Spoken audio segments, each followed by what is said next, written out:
ভাই আপনি তো recently UK student visa receive করেছেন, তো আপনি কি আমাদের একটু জানাবেন যে একটা স্টুডেন্ট কেন ইউকে তার ডেস্টিনেশন হিসেবে চুজ করবে? হ্যাঁ, আমি আমার ইউকে স্টুডেন্ট ভিসাটি হাতে পেয়েছি। এই হচ্ছে আমার ইউকে স্টুডেন্ট ভিসা। এবং ইউকে চুজ করবেন এটার অনেক ধরনের কারণ রয়েছে। তার মধ্যে সবচেয়ে বড় কারণটি হচ্ছে ইউকে স্টাডি এনভায়রনমেন্ট।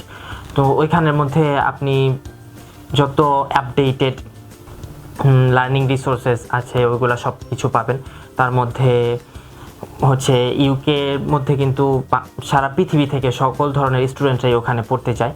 এবং ইউকের ব্যাচেলার্স কোর্স হচ্ছে 3 বছরের এবং মাস্টার্স কোর্স 1 বছরেরও করতে পারবেন। পাশাপাশি কাজ করার জন্য অন্য সব দেশগুলোতে যেমন শুনতে পান যে কাজ নেই, এমন এইটা ওইটা, কিন্তু ইউকের মধ্যে কাজের ফেসিলিটিসটা যথেষ্ট পরিমাণে আছে।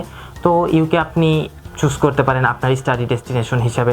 তাদের ইউনিভার্সিটিগুলো র্যাঙ্কিংয়ে অনেক হাই লেভেলের মধ্যে রয়েছে এবং ওয়ার্ল্ডের টপ 10 ইউনিভার্সিটিগুলোর মধ্যে টপ যে 10টা ইউনিভার্সিটি আছে এর মধ্যে 4টে ইউনিভার্সিটি ইউকের। সো ওই হিসাবে আমি বলতে পারি যে এই সব কারণগুলোরতেই আমি ইউকে চুজ করেছিলাম। আপনিও চুজ করতে পারেন।